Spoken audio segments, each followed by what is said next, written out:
Kita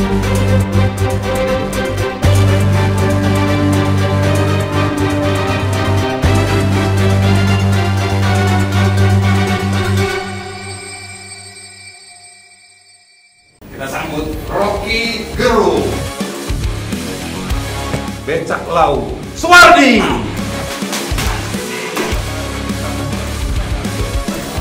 Black, bocah tua tuh kuat juga. Akan kubuktikan dengan gerak-gerak akhir-akhir.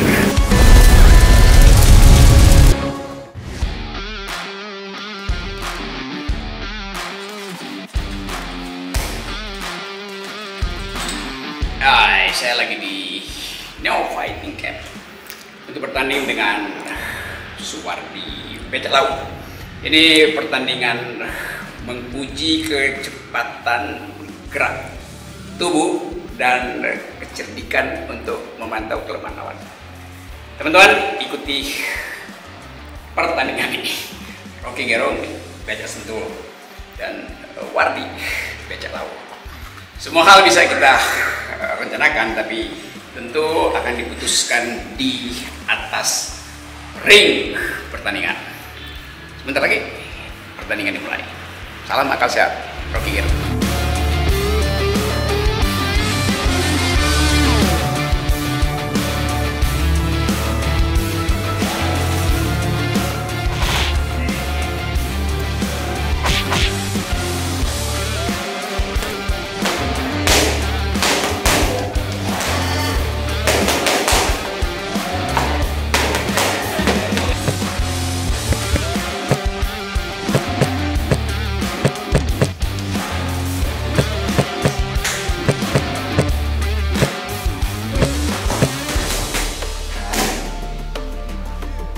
Rocky, lo gak takut sama tantangan lo? Datang ke sini, buktikan kalau kita lagi jantan.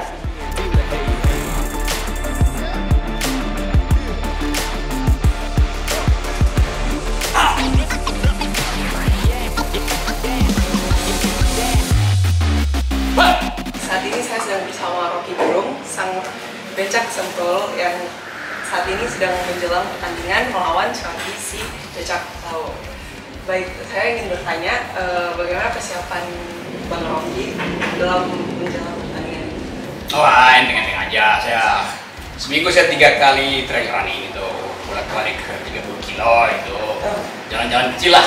Karena saya tahu ini pertandingan untuk mengukur daya tahan tubuh, dan saya udah naik gunung kira-kira 40 tahun, jadi saya hanya ingin tahu apa ada otot lain nggak yang saya perlukan kalau pertandingan lagi. Itu aja sebetulnya standar-standarnya. Nah, apa yang bikin Bang Rocky itu bisa pede banget, yakin bisa ngalahin Suwardi? Bukan pede sebetulnya, saya pelajari seluruh teknik Suwardi. Saya ikuti semua fighting dia di YouTube, dan saya tahu ada sesuatu yang bisa saya akali nanti di ring. Karena setiap pemenang kan selalu menyembunyikan kunci kemenangannya dalam teknik. Tapi saya akan incer bagian yang paling lemah dari dia tuh. Pertanyaan terakhir ya, Bang. Oke. Teknik apa aja yang udah Bang Rocky bisa? Saya pendaki gunung, saya pernah latihan silat, dan saya coba kombinasi antara ketahanan paru-paru saya dan kecepatan pukulan saya. Itu. Tapi yang selebihnya nggak bisa saya bocorkan. Nanti lihat di ring fighting aja. Terima kasih. Oke, ikut nonton ya? Ya. Nonton. Nah, saat ini saya sudah bersama Suwardi sang Becak Lau. Bang, yakin Bang mau lawan Bang Rocky? Ya awalnya sih nggak yakin ya, karena kita tahu kualitasnya lumayan jauh gitu loh. Cuman ya gimana, kalau ada lawan saya kan nggak pernah lari, ya hadapin aja. Ya hitung-hitung apa ya, cardio dance. Ya sama kadang-kadang kita harus kasih pelajaran juga biar gak terlalu besar mulutnya.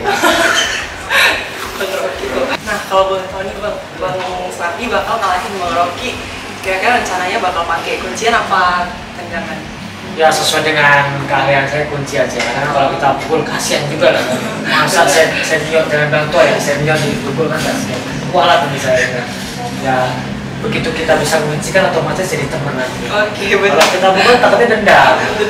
Ya politikus kan suka dendam-dendaman. Saya nggak mau seperti itu. Kita coba tetap junjung tinggi sportivitas. Ya, penggap-penggap dikit nggak apa-apa lah. Nanti tetap solid. Oke, makasih. Segitu dong. Sama-sama.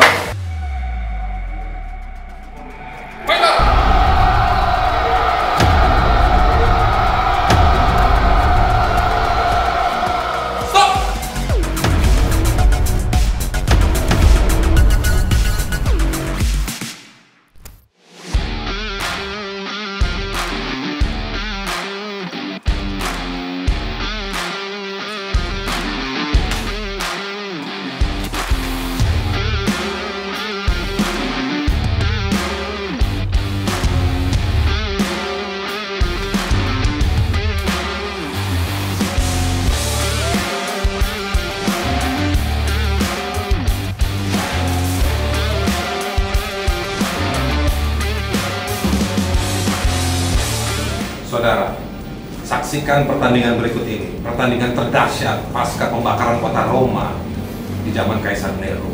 Dari sudut penantang warna biru, kita sambut Rocky Gerung.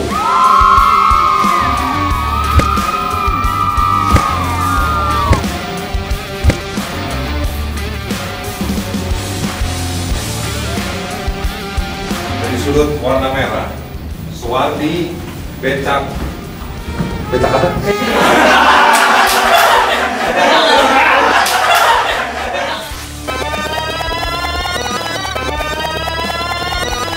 Dari sudut biru dengan julukan Becak Sentul, siapa lagi kalau bukan Rocky Gerung.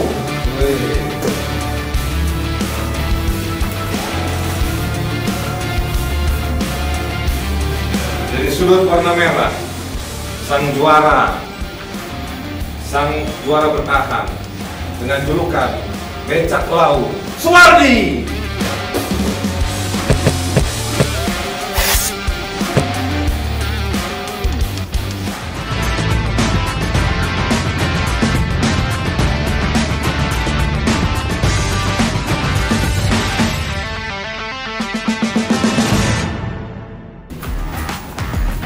Fighter,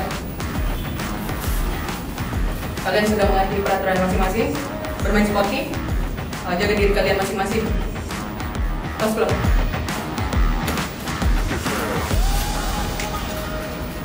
Fighter ready? Ready? Fight!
Tubuh diciptakan untuk gerak. Akan kubuktikan gerakan terakhir di Neo Fighting Camp. Black, udah tua tuh, kuat juga. Gila, malah gue juara Indonesia nih. Sikat juga ronde berikutnya. Oke.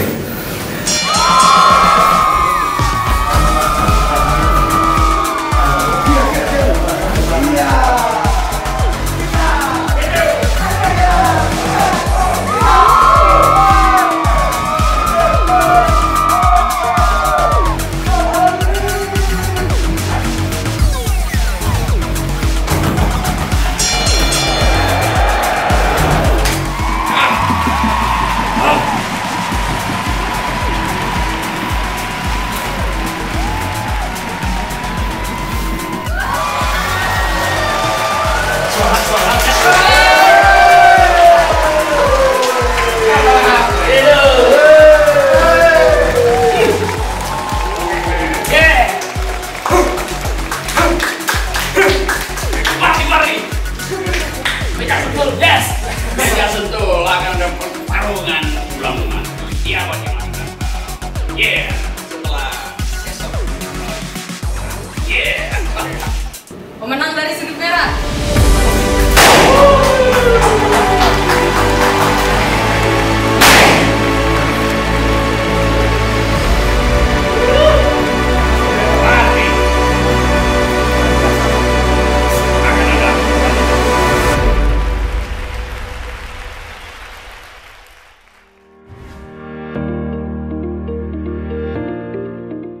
Oke teman-teman, akhirnya saya buktikan bahwa saya memang ingin menantang Saudara Wardi.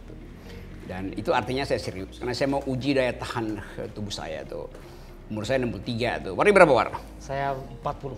40. Tapi kita selalu ingin memperlihatkan bahwa tubuh manusia itu diciptakan oleh alam semesta untuk gerak. Jadi kalau Anda gak bergerak, sebetulnya Anda udah wafat gitu. Sama seperti saya bosan debat-debat politik itu, ngapain tuh kroco-kroco di situ. Mending gua debat melalui gerakan tuh. Tapi saya kalah tadi itu. Dan hidup tidak harus selalu menang. Yang penting kita nikmati juga kekalahan itu. Jadi memang Wardi ini guru saya. Saya mulai berlatih dengan dia dan saya ingin tahu batas kemampuan tubuh saya di mana sih. Ternyata saya dapat satu pelajaran bahwa tubuh itu bisa dilatih dalam usia apapun itu. Sama dengan otak manusia itu. Pada setiap momen dia bisa dilatih itu. Nah sekarang tadi saya ditumbangkan oleh Saudara Wardi. Dan itu kuncian apa tuh Wardi tuh? Tadi kita pakai RNC, rear neck choke. Rear neck cekekan dari belakang gitu ya. Iya, memang kecekek gua tadi itu. Untung yang dia cekek tuh leher gua bukan otak gua itu. Tapi terlihat tadi saya berusaha tendang dan satu tendangan saya itu juga kena di lutut dia. Itu kayak kena besi baja itu. Memang ini gila nih ini Wardi ini. Jadi ujian pertama adalah ujian fisik, ujian kedua adalah ujian teknik, ujian ketiga adalah ujian intelektual. Itu semua ada di atas panggung tuh. Menjadi atlet itu bukan sekedar ototnya yang kuat, tapi tekniknya harus tertib. Salah satu detik itu sama kayak saya hobi saya naik gunung. Jadi salah melangkah itu ditunggu 3000 meter di gunung, apalagi kalau untuk preset di es. Jadi kecepatan berpikir itu diperlukan pada semua keadaan. Demikian juga ke politik, apalagi tadi harus mengantisipasi lawan. Tapi itulah kegembiraan di atas ring. Ada perlawanan, tapi ada persahabatan itu. Nah, saya mau ngobrol dengan Wardi. Siap. Kan kelihatannya Wardi menggabungkan antara otak dan gerak tangan. Saya nggak anggap bahwa kalau energinya cuma datang dari pukulan itu pasti cepat habis, kan. Jadi tekniknya adalah ada energi pukulan diimbangi dengan gerak otot atau gerak rangka tubuh dan dihitung secara cermat oleh pikiran. Itu sama seperti kesulitan untuk memprediksi harga BBM di masa depan itu. Sama dengan kesulitan untuk meluncurkan peluru kendali karena hitungan fisika kadang-kala berbeda dengan hitungan psikologi. Coba Wardi kasih kita ceramah kecil nih. Apa sebetulnya filosofi dari fighting itu kan? Kan orang sebut ada kecerdasan intelektual, ya. IQ, intelligence quotient, ada kecerdasan emosional, EQ. Tapi ada kecerdasan fighting, kita sebutnya FQ gitu kan. Iya. Kecerdasan untuk berkelahi itu. Tapi berkelahi dalam pengertian persahabatan tuh ya. Iya. Agak panjang ceritain, Wardi. Kalau soal sejarah Anda itu semua orang udah tahu tuh. Siap. Tapi ada hal yang orang seringkali cuma Wardi memang dari becak lau, manggul, jadi kuli pacu, kemudian jadi kekar badannya. Padahal di setiap tubuh Wardi ada pikiran tuh. Dengkulnya berpikir, jari tangannya berpikir, kepalanya pasti berpikir tuh. Ujung jari. Jadi itu yang orang mau tahu, sensasi bertanding itu sebetulnya adalah apa yang membuat orang ketagihan bertanding. Nah itu kira-kira tuh. Nah, sebelum kita jauh ngebahas masalah sampai ke atas Ya, saya ring terlalu jauh tadi, bertanding, kita mesti tahu dulu Bang, kayak martial art atau bela diri atau fight ini kan nggak cuma sekedar fight, nggak cuma sekedar adu pukul. Tapi kalau menurut saya pribadi dan ada Nah itu betul tuh. Jadi art itu bukan sekedar pukul-pukul, Ya. ada seninya. Ya. Oke. Menurut saya pribadi dan ada beberapa orang yang setuju kan martial art itu lebih ke building karakter. Building karakter. Iya. Ini banyak pemimpin yang karakternya buruk gitu. Jadi mesti Banyak ya. pukulan-pukulan kecil dari Marah Wardi dulu nih. Kayaknya Ya, kalau terus pemimpin yang itu abang yang bisa nilai. dia nggak mampu datang kering sini. Building karakter kita Building kayak karakter ya, ngebangun oke. karakter kita. Karena kalau jika karakter kita semakin baik, logika kita jalan, badan kita ngikutin, dan yang pastinya yang efek paling besarnya ketika kita hidup bermasyarakat itu kita jadi jauh lebih down. Oh, ini- nggak ini- yang arogan, nggak yang apa gitu. Iya, ini pelajaran dalam sekali itu. Jadi building karakter artinya mentalnya dibikin kuat, Iya. kerangka tubuhnya dibikin dan kerangka pikirnya tuh. Lalu itu yang akan memudahkan kita untuk bergaul dengan masyarakat. Jadi sensitivity itu nah, itu jalan di ya. masyarakat. Nah, sekarang kan untuk kebutuhan fight, building karakter itu sangat perlu banget karena kan ini menyangkut kedisiplinan. Jika karakter kita bagus, disiplin, semua materi pada tahap pelatihan itu terserap dengan baik. Masukan dari pelatih, dari kawan tuh kita serap dengan baik juga dan kita bisa aplikasikan pada saat nanti fight di atas ring. Bagaimana Wardi, udah berapa lama kamu ngelatih itu? Saya melatih dari 2012 aktif banget ya. Tapi 2012, bertarung ini. dari 2008. Oke, jadi dalam 10 tahun ini Wardi bisa membedakan mana karakter agresif, Ya. mana karakter yang sebenarnya rapuh karena itu mesti dibikin kuat, mana karakter yang mudah menyerah gitu tuh. Ya, kita kelihatan Dan banget. setiap murid harus di-trade secara khusus ya. Bener banget Bang, karena kan setiap orang kan punya karakter yang beda-beda. Ada yang emosian, ada yang sebenarnya tekniknya bagus tapi mentalnya jelek. Ada juga yang dia seneng disorot, latihannya jelek pada saat fight bagus gitu. Nah, jadi bagaimana kita bisa membawa pelatih ini atau mendidik pelatih mengasah si atlet ini agar stabil terus walaupun nggak ada sorotan kamera, walaupun mentalnya buruk bisa diperbaiki jadi stabil terus gitu. Stabil artinya dia bisa kendalikan keseimbangan antara tuntutan untuk menang Ya. dan tuntutan untuk melindungi. Ya, Kan betul. kadang-kala orang ingin menang lalu dia hajar aja sampai bonyok gitu kan. Padahal dia udah tahu dia posisi menang tuh. Tapi untuk mengekspresikan kejagoan dia mesti hajar sampai berdarah-darah tuh itu bagaimana kendali itu? Membedakan antara menang dan lindungi lawan yang sebetulnya nyaris menyerah tuh. Nah ini banyak banget faktor di Indonesia, terutama di Indonesia sih yang pengennya tuh menang terus kalau bisa menangnya sampai lawan ini bener-bener nggak berkutik, nggak perlu meninggal lah di atas ring gitu. Berdarah-darah apa, itu mungkin kepuasan tersendiri buat mereka.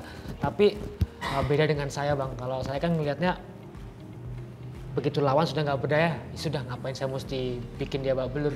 Toh juga dia punya karir, dia punya keluarga yang harus dilindungi gitu. Jadi bagaimana caranya saya membuat sebuah teknik untuk melumpuhkan tanpa harus melukai lebih dalam. Ada pengalaman dulu waktu masih kecil remaja sehingga timbul filosofi itu bahwa ya buat apa melukai itu? Kamu pernah dilukai atau pernah berkelahi sampai betul-betul luka itu? Saya waktu kecil korban bully sih, lebih ke korban bully. Dibully secara fisik? Ya secara fisik, ditendang, contoh pulang karena badan saya kecil, terus kalau di kampung kan kalau dari keluarga yang kurang mampu agak sering diintimidasi, diskreditkan gitulah.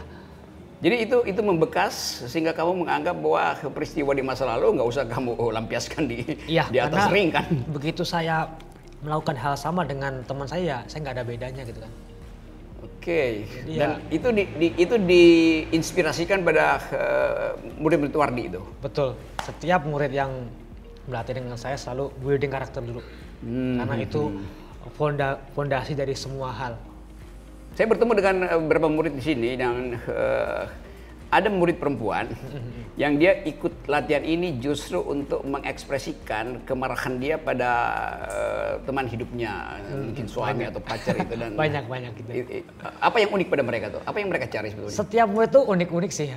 Terus tujuan mereka datang ke sini kan juga beda-beda. Ada yang programnya mungkin buat ngurusin badan, ada yang pengen jadi fighter, ada yang tadi yang abang bilang untuk ngelampiasin gitu.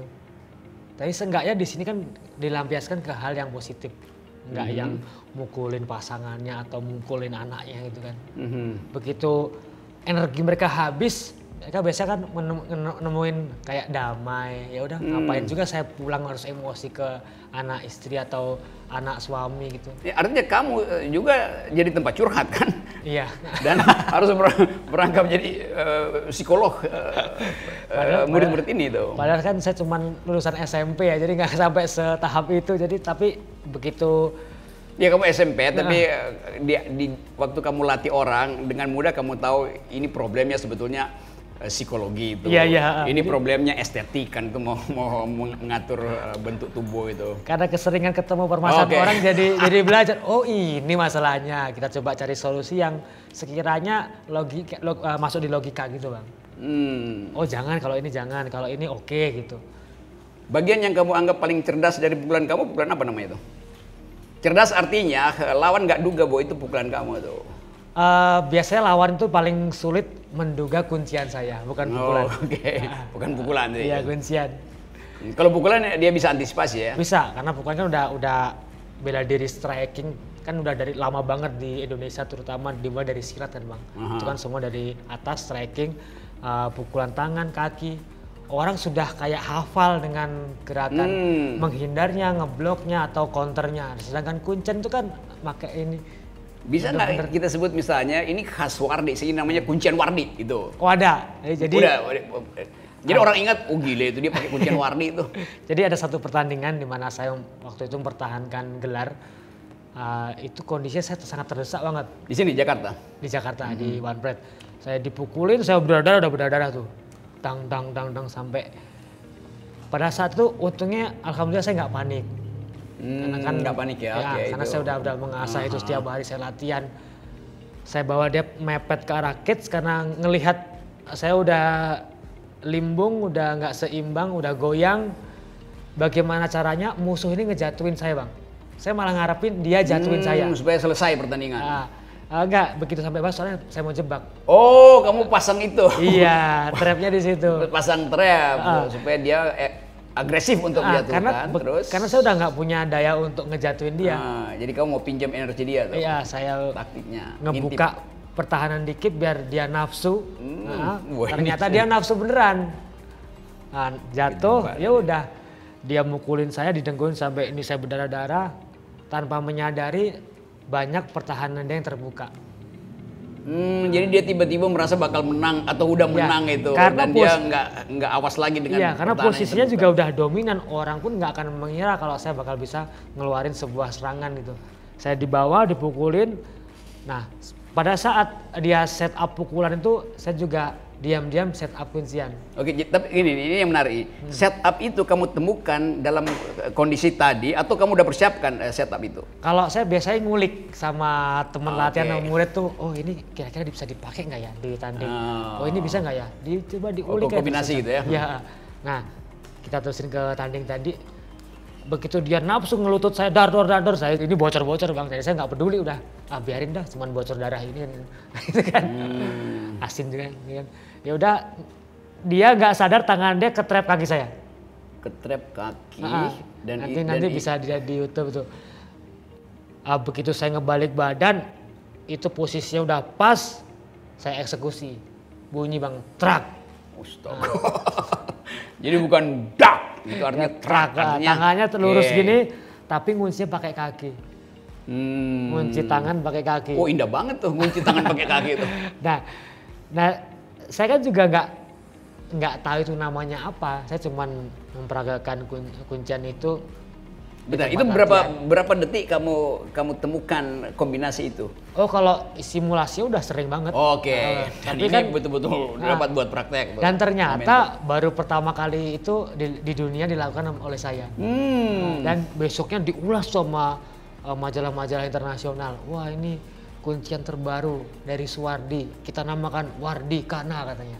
Americana. Wardikana. Ya. Oh. Basicnya Americana. Iya. Karena yang ngelakuin saya jadi Wardikana. Mestinya Wardi Lawuna. Launa. Wardi atau Wardi Becakana. Becakana.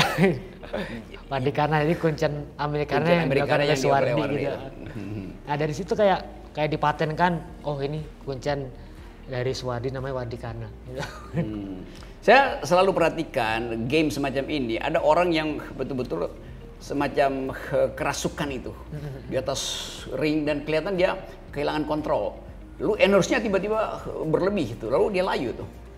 Karena dia nafsu sih bang, nafsu menggebu-gebu pengen gimana caranya saya bisa mendominasi, saya bisa ngalahin lawan dengan cepat. Dia tidak memperhitungkan bensin dia ada apa enggak. Ternyata bensin mahal kan. Iya, dia nggak bisa beli tapi dia maksa pakai. Iya, maksa pakai solar curah, akhirnya ya habis gitu loh. Ada hal yang menarik, seringkali kalau kita lihat gerak tubuh itu, terutama dalam pertandingan itu meniru gerak binatang lain. Iya. Yang soalnya ini apa namanya tendangan, lompatan macan segala macam. Jadi manusia sebetulnya punya semacam pengalaman purba ketika masih dalam status makhluk yang belum sebut aja belum dibudayakan itu kan. Kan sebetulnya manusia itu adalah makhluk yang dibudayakan, lalu timbul etika, timbul rasa hormat, timbul persahabatan, dicegah untuk saling merampok tuh. Tapi insting kita selalu kembali pada masa lalu kita tuh, yaitu bertahan atau mati, menyerang atau punah gitu. Gimana nggak dalam satu momen pertandingan ada semacam animal spirit itu tuh keluar dari. Iya, karena kita rada animal juga kan. Iya, itu kan kadang-kadang udah masuk ring itu udah ini animal versus animal tuh. Kadang-kadang di rumah juga gitu bang, dikatain binatang kamu mas gitu kan. Karena mereka nonton itu. Iya, diledekin istri. Binatang kamu mas, apa namanya, uang gajinya belum masuk. Mungkin dia bilang binatang kamu sayang. Kalau saya pribadi pada saat fight, menginspirasi itu kayak ular piton. Oh itu kamu inspirasi cari, ini menarik. Apa tuh ular piton? Ular piton itu kan ngelilit, ini, dililit dulu. Ini bukan ular beracun kan, ular piton oh, kan enggak beracun dia. Ini kalau menarik nih. Saya sebut beracun tuh seperti ini bang. Kalau kobra dia pasti. Dia pukulannya kenceng, dak bikin dia sampai KO tuh beracun menurut saya. Okay. Hati-hati dengan tangannya, kayak matok kan. Nah, kaki Kalau tangan tuh menurut saya ya kayak kobra. Tapi kalau piton tuh kan diremek dulu bang, dihabisin dulu tulang-tulangnya, baru dimangsa. Oke, itu bukan semacam melintir begitu. Itu bukan semacam gerakan malam pengantin itu apa-apa. Ular piton. ML, Mobile Legend, Mobile Legend, main game. Balik tadi pada makin lama makin banyak camp gitu. Dan kadang-kala kita nggak tahu yang mana sebetulnya yang betul-betul fighting camp gitu kan. Iya. Ada orang yang buka camp tapi latihannya itu tidak memperlihatkan bahwa dia ingin punya murid. Dia hanya ingin punya pendaftar itu, bukan murid. Itu ini. Jadi kalau untuk membedakan mana si camp itu atau gym itu yang mana yang camp fight atau mana yang cuman membership biasa yang cardio gitu, biasanya dilihat dari tim fightnya, ada nggak? Tim fight apa itu? Tim fight itu ada satu pelatihan di mana dia mendidik anak-anaknya untuk nanti diarahkan ke jalur prestasi bang. Contoh mungkin kalau amatir ya kayak ke Porda, PON. Nah sedangkan untuk yang ke pro ya MMA pro atau boxing pro, kickboxing pro gitu. Buat tapis mereka bagaimana? Ada kurikulumnya tuh buat bikin Ada fighting team ada ini? karena kan pertama tetap yang tadi saya bilang karakter dulu dibagusin, begitu karakter bagus otomatis si anak didik ini nurut baru kita masukin nih, oh ini kurikulumnya ini, Oke, menarik ya. cara menyerang seperti ini, cara bertahan seperti ini, cara bernapas yang baik seperti ini gitu.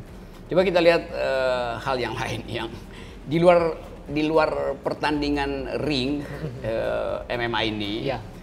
Kan ada juga pertandingan taruhan tuh. Iya. Itu pasti ada upaya orang untuk bujuk skor kan. Dulu menit kedua lo gini aja. Ada nggak yang pernah nawarin begitu?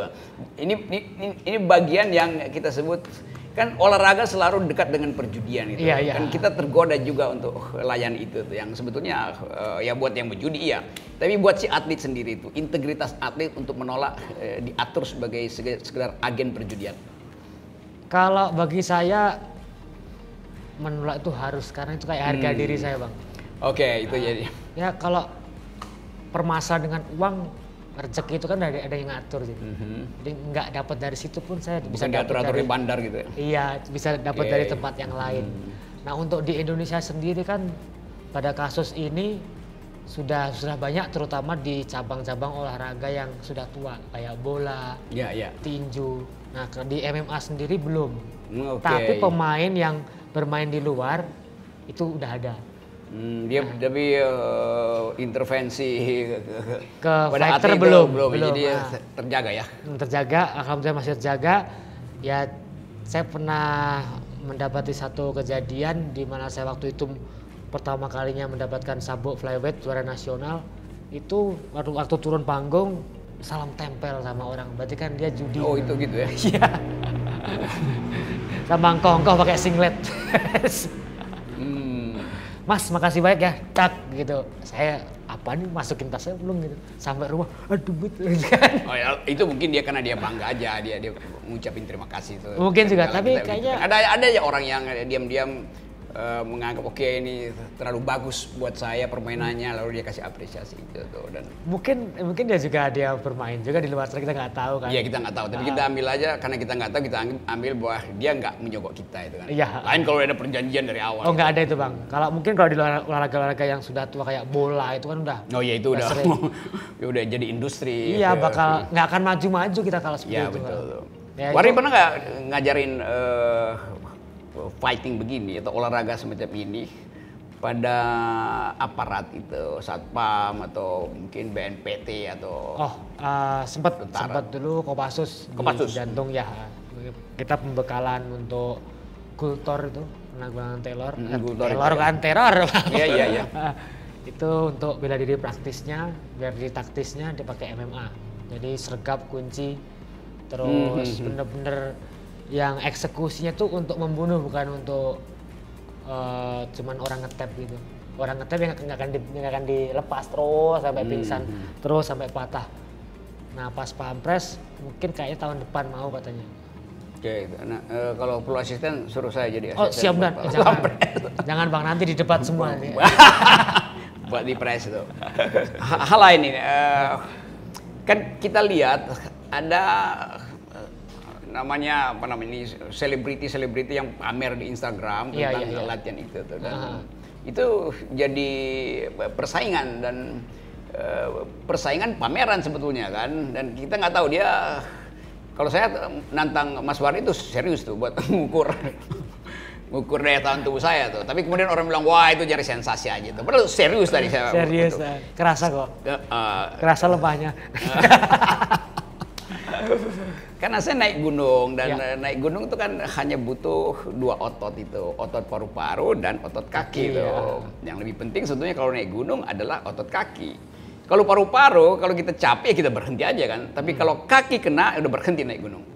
Kalau tadi fight saya itu seluruh otot itu bekerja. Nggak mungkin saya hentikan paru-paru saya. Iya betul. Karena keadaan memaksa saya untuk bertahan itu. Demikian juga kaki saya nggak bisa saya hentikan. Apa tipsnya kira-kira supaya, kan kalau saya mungkin udah berlatih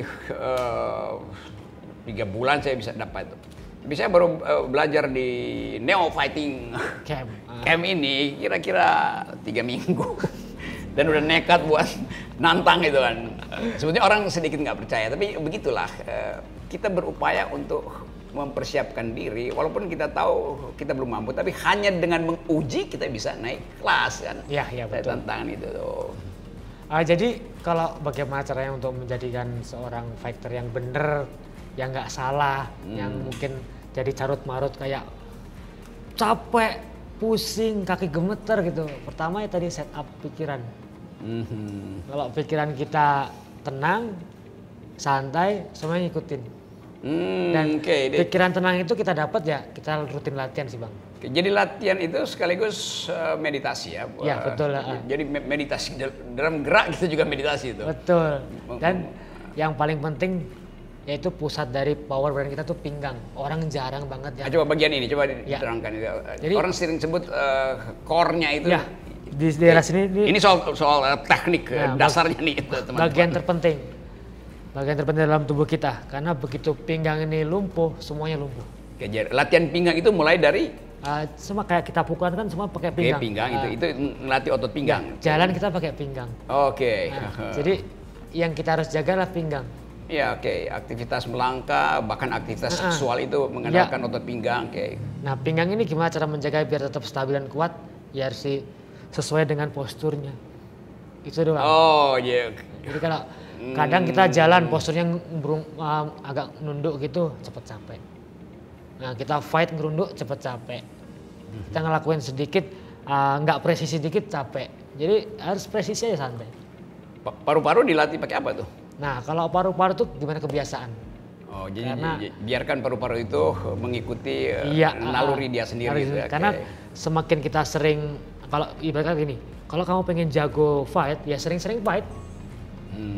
Kalau jago banyak anak ya banyakin nikah kan gitu kan. Bener gak sih? Terus kalau pengen jago debat kayak abang ya sering-sering debat. Kayak gitu. Kalau yang tadi juga debat gitu, karena kita mesti ukur argumentasi. Kalau dalam debat kan kita ukur argumentasi kita tuh. Iya. Menyakiti lawan apa enggak tuh. Tapi kan otak selalu akan ketemu otak. Jadi dengkul ketemu dengkul. Nah kalau sekarang sportivitas ketemu sportivitas. Iya, pengen menyakitin tapi tetap menjunjung tinggi sportivitas gitu. Oke, itu filosofi dari Wardi. Nah teman-teman silahkan berkunjung dan ikut latihan nih. Saya ikut latihan di sini di Neo Fighting Camp. Dan ini penting untuk tadi filosofinya adalah mempertahankan emosi, mengatur gerak agar supaya tidak melukai. Sebetulnya di situ kuncinya itu. Artinya energi kita bisa berlebih, tapi hasrat kita untuk melukai itu harus kita kurangi itu. Jadi itu filosofi percakapan saya dengan Wardi. Setiap pertandingan pasti ada kemenangan, ada kekalahan. Tapi di balik kemenangan kekalahan ada persahabatan. Saya bersahabat dengan Wardi. Wardi, thanks ya. Bang. Yes, yeah.